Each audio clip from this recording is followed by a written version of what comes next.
I'm outside Jackson Women's Health Organization. This is the last abortion clinic in the state of Mississippi, and today is its final day in operation.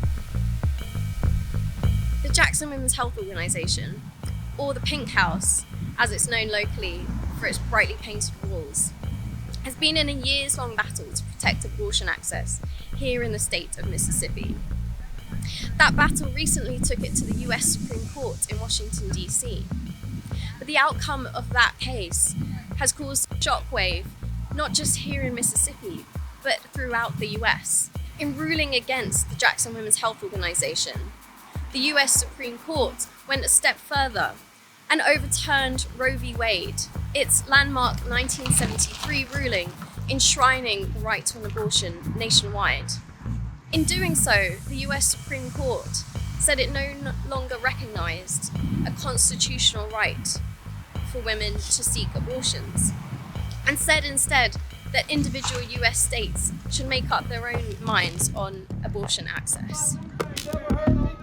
13 states have trigger laws in place for just that eventuality. Mississippi is one of those 13, and its trigger law goes into effect on Thursday, July 7th. We're not shocked at all. We've been yelling that this has been coming for 5-10 years, and the rest of the world didn't pay attention because this is just Mississippi. I think it's just the beginning. I mean, obviously it's the beginning of stripping everyone of their human rights. After this, it's birth control. Never had a right to murder. After that, it's the LGBTQ community and same-sex marriage. If America does not believe the way they believe and worship the God that they believe in, I don't know what's going to happen to you, but I would be on guard. They won't be happy until this is a theocracy. Mississippi already is, so welcome to the rest of the world now. Under Mississippi's new state ban, all abortions will be banned, except in cases where a rape has been reported to the police or where a woman's life is threatened. This narrow street behind me has long been a battleground between pro-life activists who have sought to ban abortion nationwide and the clinic's volunteer escorts who wear multicolored vests as they chaperone women into the clinic. Plea will be urgent. We'll scream at times knowing that a baby's going to be murdered. But that's what love looks like, guys. Hopefully this is the last day that babies will be killed here at this place. We support the complete abolition of murders here in our state. Not just in our state, but obviously our country and the world. But if it has to start here in our backyard, then absolutely. It needs to be completely abolished, no matter the circumstance. Women have been given birth for thousands of years. I mean, this is God's design. I mean, He's perfectly capable of seeing a pregnancy through full term. And I believe that our trust has been misplaced, and I believe we as a society have turned away from God. Pink House behind me says it will continue its fight.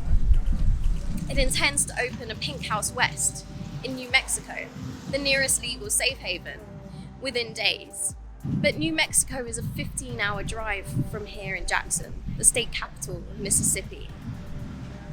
And traveling so far is a costly journey that not many women in the poorest state in the nation can make.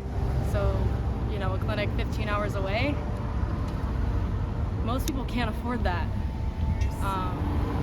Partners who will murder their partners to prevent a scandal from coming out. Like, people will die because of this. I mean, on the flip side of that too, rapists get to choose the mother of their children now, essentially.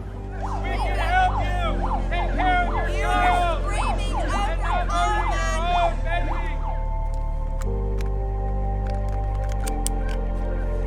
As you can see, the parties on both sides of this debate are already setting up for the day. The clinic staff attempt to get here by 6:30 in the morning every day to make sure that their posters and signs cover the walls of the clinic before the pro-life protesters get here to put up their own photographs showing mutilated babies and urging women to repent and not go ahead with their abortions. I think the overall feeling is one of sadness for women in general, not just in the United States, but throughout the world, because when you take women's health care or health care in general off the table, it's not that you are stopping anything. You're stopping safe abortions. You're stopping safe health care. Mississippi's Republican governor has praised the decision to ban abortions in the state. Mississippi, he says, will now invoke a pro-life culture. That means not just being anti-abortion, but being proactive in doing things to help women after birth and helping improve children's health and education rates. But critics are skeptical. Census data suggests roughly 20% of people here live below the poverty line. I'm frustrated to no end, and I want other people to just, I don't know, listen when we tell people to worry. Like when Trump was elected, we all saw this coming, and we were like, no, it's fine, they could never ever do that, but they did.